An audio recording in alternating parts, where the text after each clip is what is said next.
Aristotle had a different, I guess, quite a bit of a different life than Plato did. And one of the things that he did differently is, remember, Plato was very dubious about whether a philosopher could ever successfully get involved in politics, and felt like a truly just person probably needed to stay out of politics. But what we have with Aristotle, as this section in the chapter points out, is somebody who came from a pretty well-to-do, prominent family. His father was actually the court physician to the Macedonian king.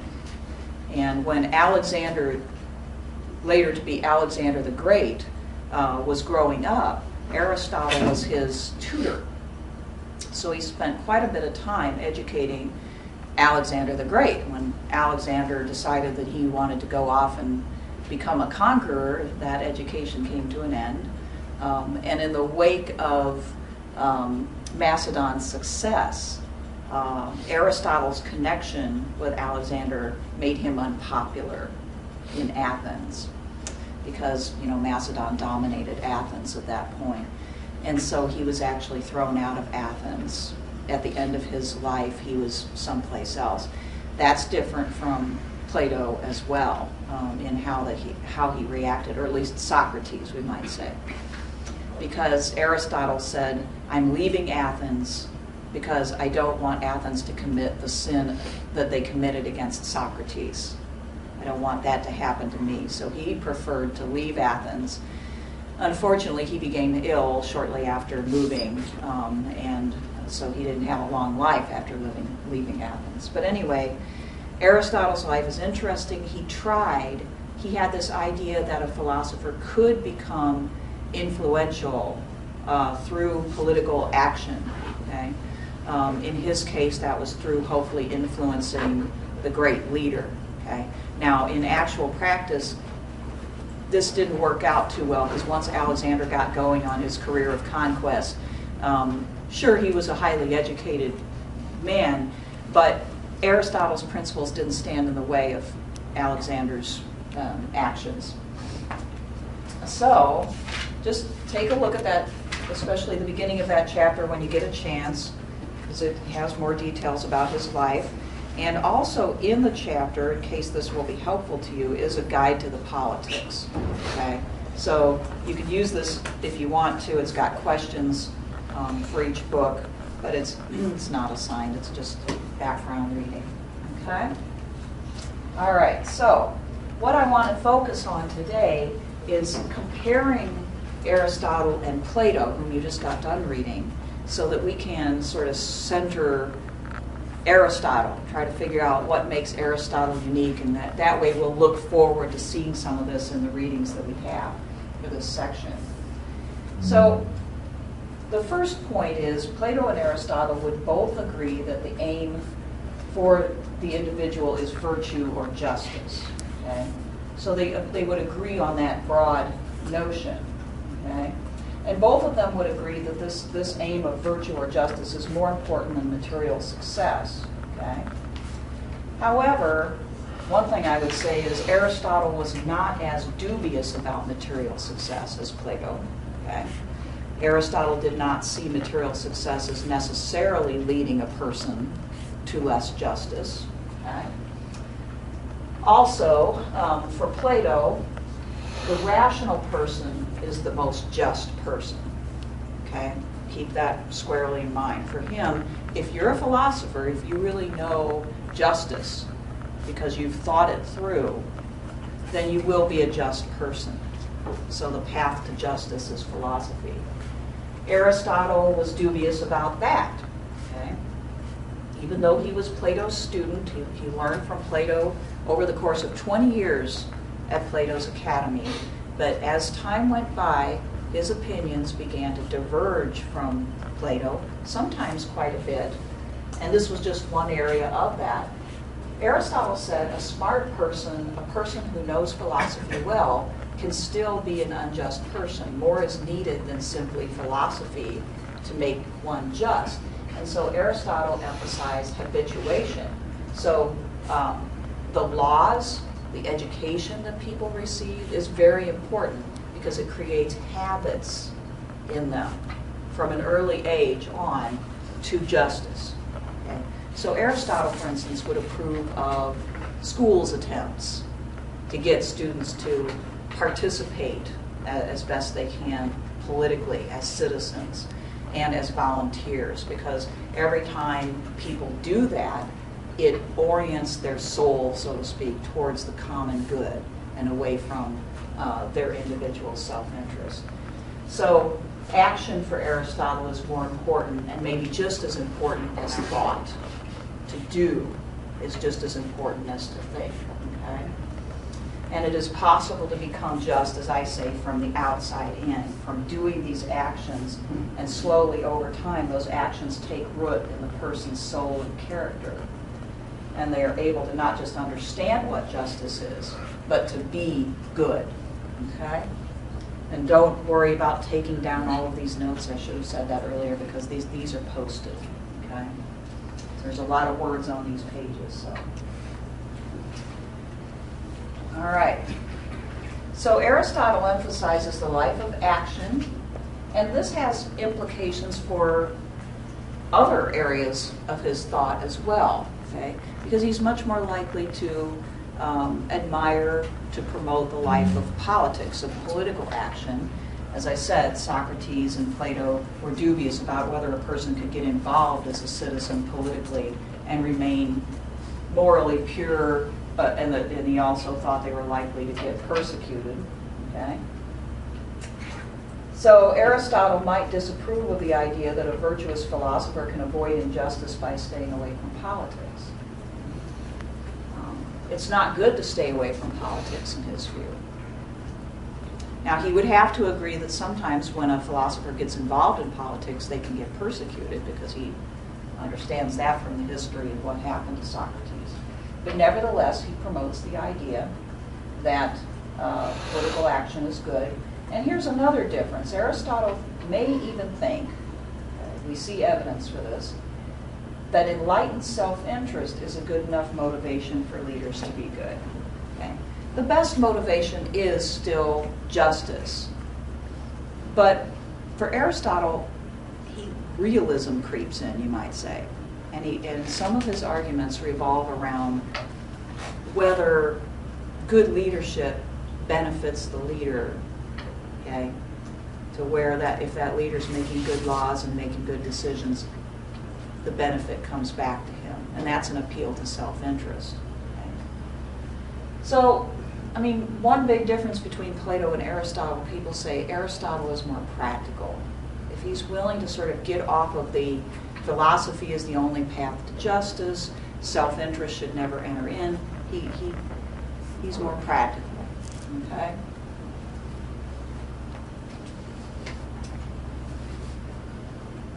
Stop me if you don't understand something, because we're covering quite a bit of ground today, but then we will go back as we move through the text and make a lot of these points again. Okay? For both Plato and Aristotle, the just city is the highest achievement that human beings can obtain. That they agree on. Okay? They both agree that, as Aristotle says, people are political animals. We'll see him saying that in Book 1. And what he means by that is that people are born social. We're born with the desire to be with other people, to have a division of labor, to develop political communities. Okay? So both Plato and Aristotle would accept that, but Aristotle goes further in making that point. Okay? Aristotle would suggest that people who are not involved in politics, broadly conceived, okay, meaning not involved in their community, are stunted in their humanity, or are not quite human. Okay? Now, when you think about Socrates, okay, he got involved a couple of times. He was a soldier. That was an early involvement in the life of this community. When he started on the path of philosophizing, he got involved once or twice trying to make something happen. It didn't work out. But for the most part, he did stay out of politics, and he separated himself from the daily ins and outs of Athens. Okay? And so it's possible that Aristotle would see his life as not fulfilled because he did not act as a citizen most of the time, but sort of like an outsider. Okay? So anyway, Aristotle would say that people who stay out of their community entirely, who aren't concerned about what's going on, who never participate, who never try to influence decisions, are stunted.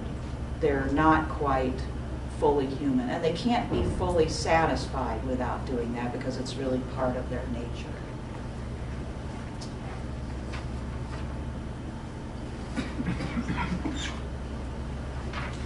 So for Aristotle, just city must have something to do with participation. For Plato, the perfectly just city does not allow most people to participate. Okay? In fact, you just got done reading the Republic. How many people truly participate in making decisions? Very small. Yeah, we don't know exactly how many, but a small number because they're the philosophers at the very, very top. And everybody else is told what to do. Okay? So for him, the best regime is the one that's ruled by the wise, the truly wise, and the wise are very few. Okay? Most people in that republic don't have any part in the decision making. And as a matter of fact, Plato would say it's unjust for them to do that. In fact, that's the definition of political injustice, is people getting involved in ruling when that's not their role. Okay? So, what do we see with Aristotle? We see something quite different. The best possible city, which is what he focuses on, he does not focus upon the absolute ideal, okay? But rather he formulates the best practicable or possible regime in the Politics, the book that you're reading. And that best practicable regime is the polity, as he calls it. Okay? And in the polity, many people participate. And in fact, he says ideally they rule and are ruled in turn. In other words, each citizen has some sort of role in running the city, whether it's sitting on a local community board in our own parlance, or being a city commissioner, or at higher levels as a representative, or even higher than that, or a judge or something. But everybody at some point in their lives, and hopefully at multiple points in their lives, takes part in making decisions for their local community and maybe even higher. Okay? And so all of them get a chance to exercise that part of themselves that is the most natural, their political part or their social part. Okay? And without that, you don't have the best experience for people. Now, obviously, whenever you involve more people in making decisions, sometimes they're going to make mistakes, right? Okay, and that's what Socrates and Plato were trying to avoid. They saw Athens, the pure democracy, making so many mistakes. They wanted to have a government that avoided all that, and the way out is to not involve the people. Okay? So it's interesting to see Aristotle saying, well, what's even more important is that people get involved. That is the good of a polity, is the involvement itself. The outcomes, he tried to arrange it, as we'll see, in a way that avoided some of the worst outcomes of a pure democracy. Okay? But the outcomes are secondary to the experience of citizenship. Okay? So he's a process person instead of an outcomes person. Okay, does that make sense? All right, so for Plato, the city is for creating a virtuous character. At least for the non-philosophers, that means law-abiding virtue. So the best that most people can obtain is to be law-abiding in a good government. Okay? So think about the bronze class. Okay? They can never be philosophers, of course. They can't even be soldiers. They can't participate by voting or making arguments in an assembly or something like that. Their character is going to be shaped by obedience to the laws that they're given. For Plato, that was the best that most ordinary people could achieve, is law-abiding virtue, having good laws and obeying them, not participating. Okay? For Aristotle, the city is for creating the virtuous character, but for most citizens, this is more than just obeying the law. It is being an active citizen. Okay? Which means that such people have to be informed of what their city is doing, the issues of the day, and so forth. So that means that Aristotle thought the average person was capable of quite a bit more than Plato thought. See, Plato, you might say, kind of looked down on the average person, capable of obeying but not of deciding. Whereas Aristotle's thinking more people, if you give them the right training, the right upbringing, and so forth, more people can be involved. Now, maybe not at the very top, okay, but involved in their community in some way. All right? So that elevates the intelligence, the ability of people. And interesting that this comes from somebody who himself was born into a wealthy and highly educated family. Okay? So Aristotle didn't come from the working class. Socrates did. Okay? Isn't that interesting? Okay. Aristotle never knew a day of, physical labor, but yet he could see more potential in ordinary people than Socrates could. All right, so both Plato and Aristotle agree then that pure democracy is undesirable, and for the same reason, because if you allow pure democracy like Athens had for some time, then the decisions that people make can become so imbalanced, that and so volatile. You already know the problem of the influence of rhetoricians, and how they can make people change their opinions quickly and so forth. Okay? For Plato, democracy must be rejected if one wants a just city, though he does acknowledge some benefits of democracy. Remember when he talks about how the democracy is like a beautiful patchwork quilt of many colors, and people can live any way they want to in a democracy, and it allows some people the freedom, like himself, to pursue the best of interests. It allows, unfortunately, other people to pursue the worst. But he does at least see that democracy has its virtues. And one of the things he says is that democracy is not the most likely to do great harm. It can do great harm, but a tyranny, for instance, is much more likely to do great harm. When you concentrate power into the hands of one bad person, that's a more dangerous situation. The democracy, yes, it can make harmful decisions, but it's constantly changing. It can't put concerted effort into an evil design for very long. That's the nature of it. Okay? But nevertheless, we can say Plato was dubious about the value of democracy.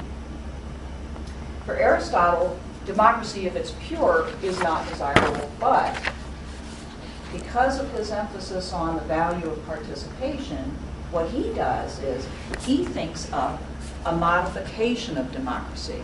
Okay? Rather than rejecting it and saying it's not the best, we really can't have any elements of democracy, Aristotle thinks up the mixed regime. Okay? Whereas Plato saw the choices as being the one, the few, the many. Okay? One of those groups is going to rule, the one, the few, the many. Aristotle asks, what if you put the few and the many together and balance their power? So we're going to be talking about this idea which has traction, that becomes in modern times constitutional government with divided powers. The beginning of that idea is here in Aristotle with this idea of polity. Okay?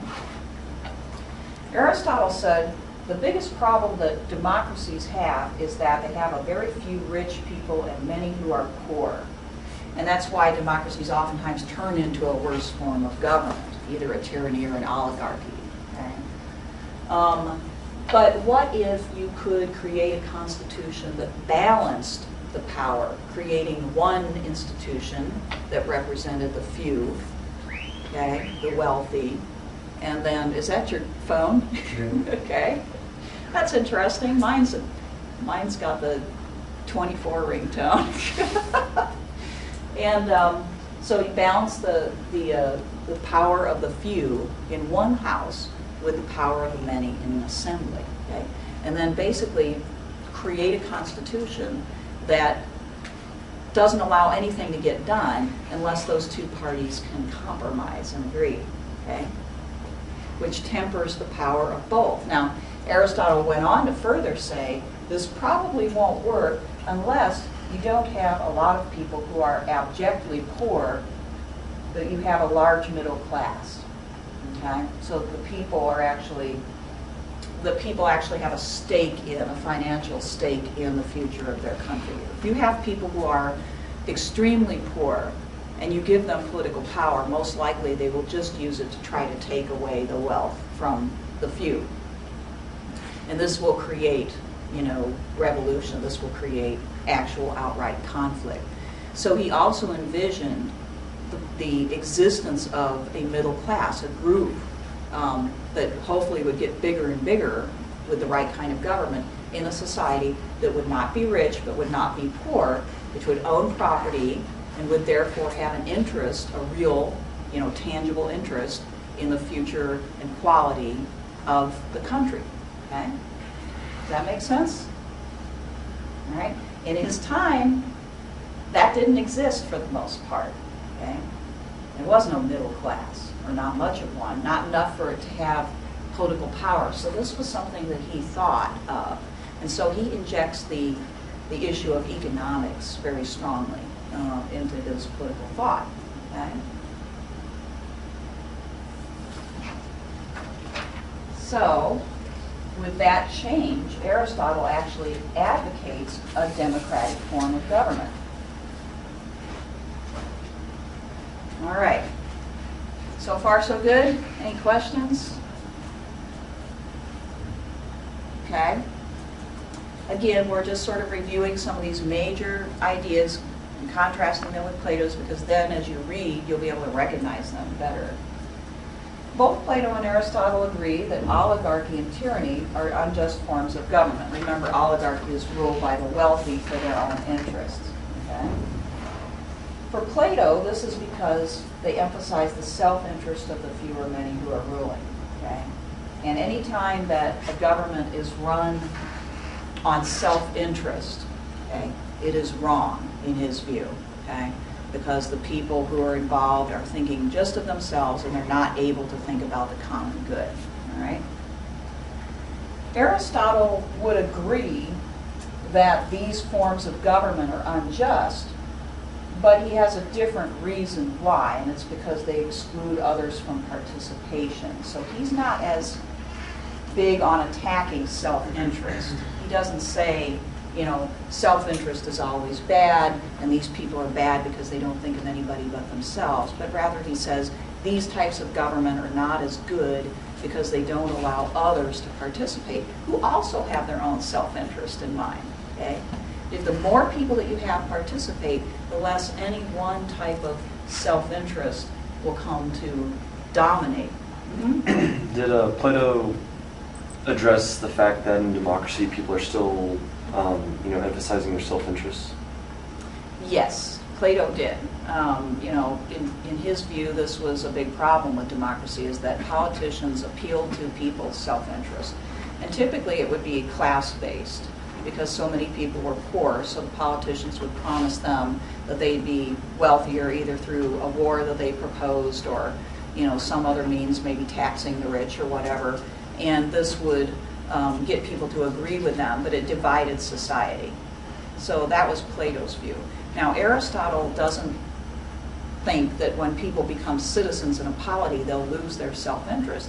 But if you create a non-pure democracy, if you create a mixed regime where people have to agree with each other, and where it's not just the poor overwhelming the rich or vice versa, but their relationship is institutionalized, then they'll still have self-interest, but now the self-interest will be channeled through the institutions and through the political process.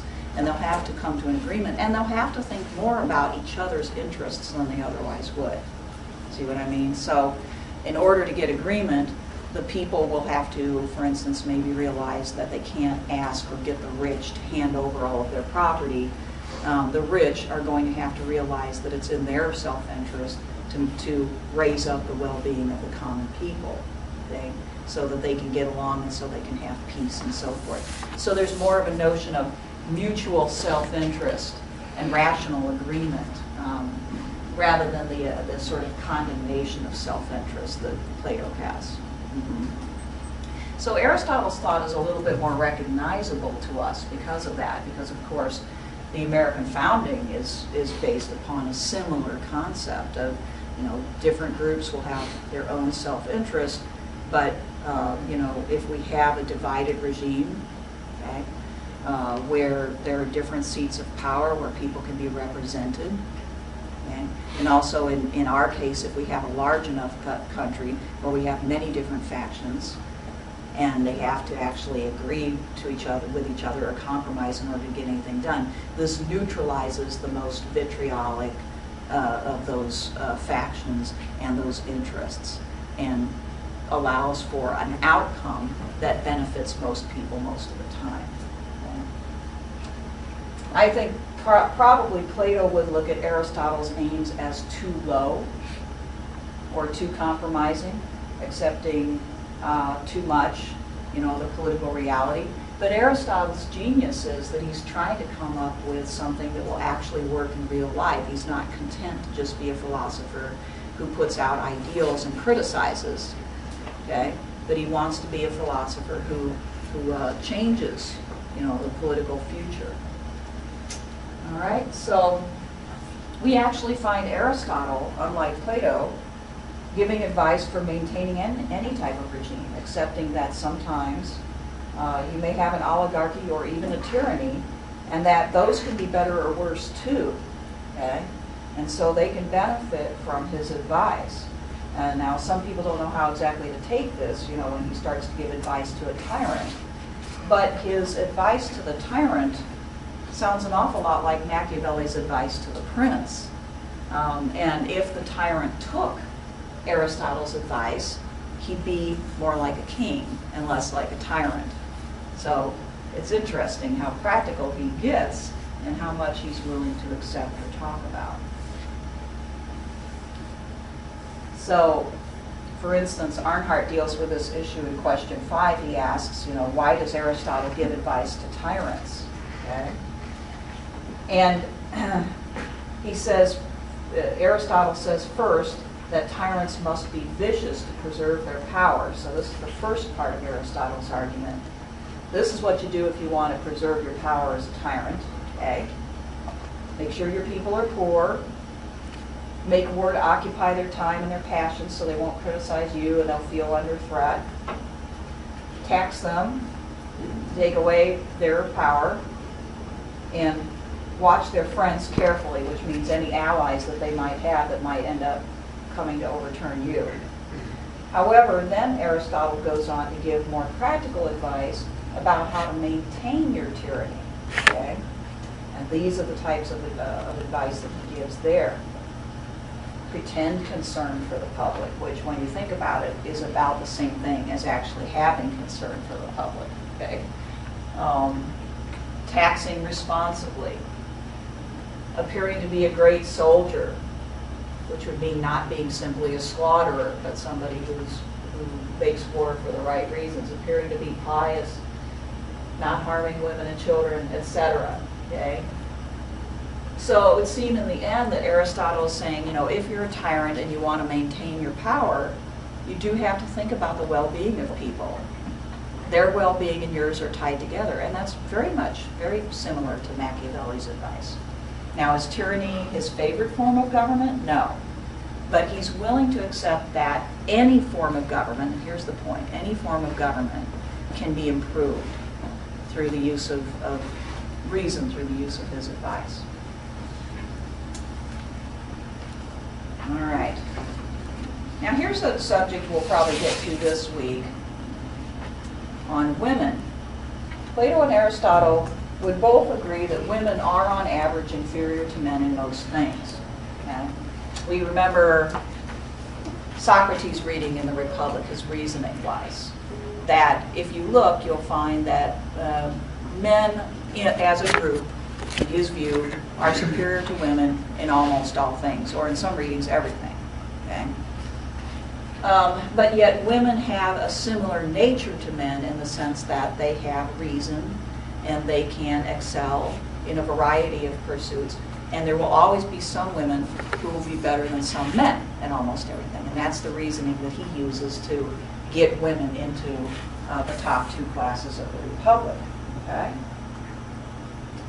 Now, Aristotle's teaching on women is kind of tricky and hard to untangle, so it will take us a little bit of time to do that. Aristotle would agree with Plato that we shouldn't exclude women from the political process entirely just because they're women. He does acknowledge that women have what he calls judgment, but he says it lacks authority. Okay? Now, people have argued over exactly what that means when Aristotle says women have judgment, but it lacks authority. Okay? So we'll have to talk about that. But the upshot of that is that Aristotle does not think women can participate in ruling in the top part of society. It may be that women could be involved in community organizations and boards and community decisions to a certain extent about those things that he thinks they're interested in and have a particular expertise for. Okay? For instance, a good place for a woman in today's society, thinking like Aristotle, would be the school board, because it has to do with how children are raised and educated and so forth. Because Aristotle thought that women's nature was different from men's, that women were more nurturing, that women were interested in family, that one of women's great virtues was their love and care for their children. He very much disagreed that ideally women should be separated from their children or be relieved from the burden of child rearing so that they could do other things. Okay? So women's virtue was fulfilling what he considered to be their role, which would be child rearing and household management. So in some ways, he depending on your perspective, he takes a little bit of a step back from Socrates and Plato on this issue of contemplating women's equality. Generally, he argues that men are leaders and that women are followers. In other words, that in the household, for instance, the male is the head of the household by nature. And he always argues that this is about nature. It's about what is natural. Therefore, if men are the head of households and they lead and make decisions, then they should naturally also do that in the community and in the higher levels of politics as well. Okay? This doesn't mean that women are not human beings or that they don't have any reason, but their nature is to follow. Okay? So this way of thinking was, of course, very, very influential as far as determining men's and women's roles. All right. So we'll look into more of that. I would want to explain this. Aristotle says that though men lead and women follow, that the relationship between men and women is what he calls constitutional. That is, it has to do with agreement. So that's why we can say that Aristotle didn't view women as less than human, because in order to have a good marriage and a good family, the woman had to be in agreement with the leadership of the male and the outcomes of the household. So she participated, but not directly in making those decisions. So it's kind of interesting. He's not saying that women should just obey no matter what. Okay, also, another interesting area that we'll be looking at soon is on property. Okay? Plato strongly suspected, and that's why you get communism in a republic, that property always made people think about themselves selfishly and not think about the common good. So the only way to get truly selfless leaders, in his view, was to take away their property. Because if they had property, either in, like land, their homes and so forth, or even their families, they'd be thinking about their particular good and not the common good, right? So communism, he realized, wouldn't happen very often, but would be the ideal. Okay? Eliminate property, and then you've got people who think about other people. Okay? Aristotle totally disagreed with this. Okay? Aristotle really disliked this proposal of communism, and he took it very seriously. He took it very literally as a proposal that Plato would prefer communism, both in property and in family. And he makes a strong argument against it. Okay? He says, first of all, if you take away people's property, what you get is freeloaders. Okay? You get people who take advantage of the common property and try to get as much out of it with doing the least amount of work. So you'd get a lot of laziness and advantage taking. Secondly, if you do away with property, you get rid of the one thing that really binds the individual to the larger community, in his view. Okay? If you have property, like Aristotle says about the middle class, you've got a stake in society. You've got an interest in making sure that, for instance, war is a last resort, because war disrupts, your property, your ownership. That good decisions are made about taxes so that people continue to maintain and grow their property rather than having it shrink. Okay? So property ties you to your community, in his view, and makes you think about the common good, not just your own self-interest. Likewise, having your own family does that even more strongly. If you've got a wife and children, okay, as the head of the household, and you have to think about your children's future, okay, and you have this great love for them because they're your own, then you're going to think about the politics of the community. You're going to think about, what are we getting ourselves into? Are these policies going to be good for my children 50 years from now? Okay? So rather than your children tearing you away from the common good, the existence of your children and your extended family makes you think about the common good, because they're going to be living in it. They're going to be living with that long after you're dead. So Aristotle just totally disagrees with this, and he doesn't see interest in our property or our family as evil simply because it's particular, just because it's not everybody. Okay? As I said to my graduate class last time, we were talking about, duty and self-interest, okay, as being opposite to each other. Okay? But in Aristotle's view, people have a duty to be self-interested to the extent that they have to think about their family. Okay? They have a duty to be ambitious in order to, make sure that their family is well taken care of. And they therefore also have a duty to be politically active so that they know that their family is going to be safe and they're going to be living in a good society. Does that make sense? So you can see there he's really arguing quite strongly against Plato's priorities there. And that's why Aristotle was ultimately not asked to head up Plato's academy. He was considered, Plato's #1 student. He'd been there a long time. He'd taught a lot of classes on his own. But yet, when it came right down to it, his views had become so different from his teachers that they didn't think he could carry on the legacy of Plato. So he went off and he started his own school, the Lyceum, instead. Okay?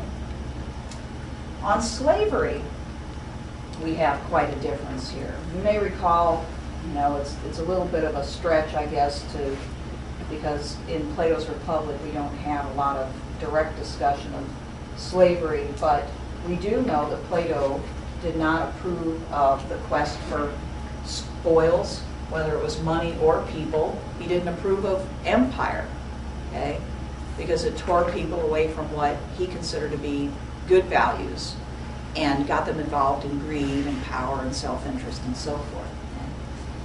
So no doubt he would not approve of slavery, which would involve using people for tasks perhaps for which they're not best suited. Taking somebody from what they're doing in their life to doing manual labor or doing some other form of work just because you decide that's what you need.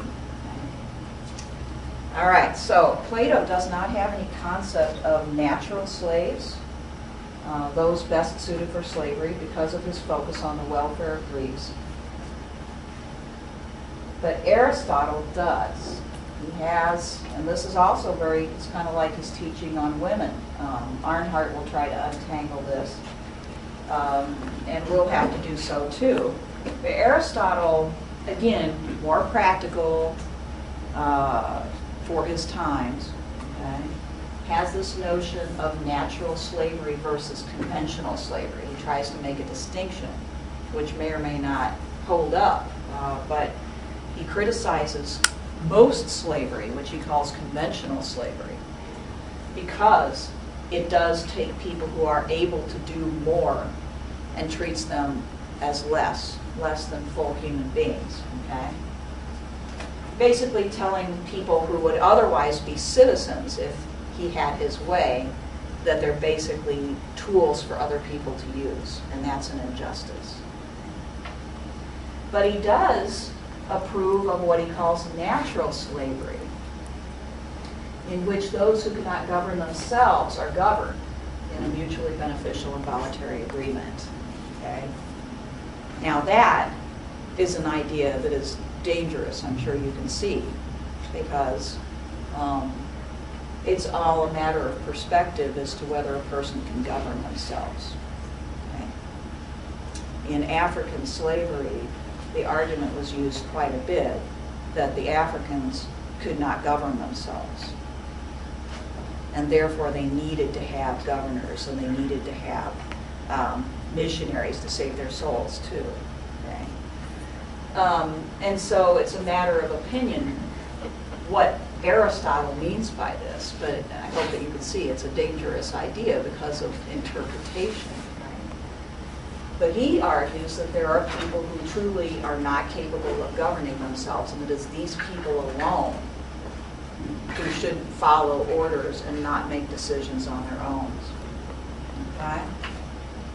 So we'll have to talk about what this means.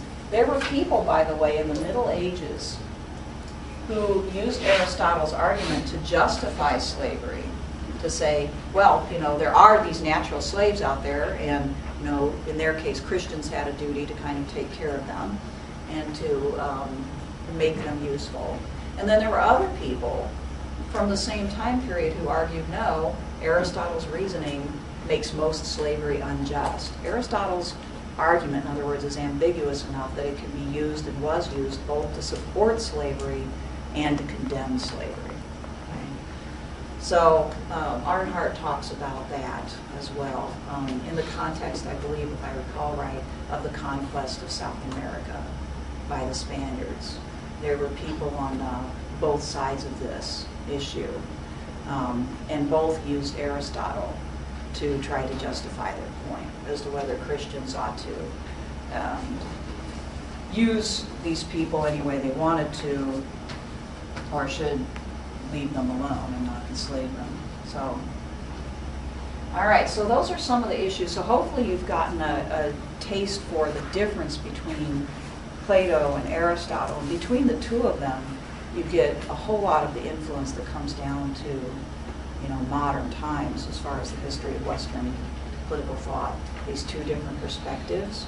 They're both classified as idealists, but Aristotle is definitely more there's more realism injected in Aristotle's thought. He's the first to think of the mixed regime, of creating a constitution to balance interests against interests. Okay? He's more practical in his view of what people can achieve. He's also more traditional in his views about women and people in general.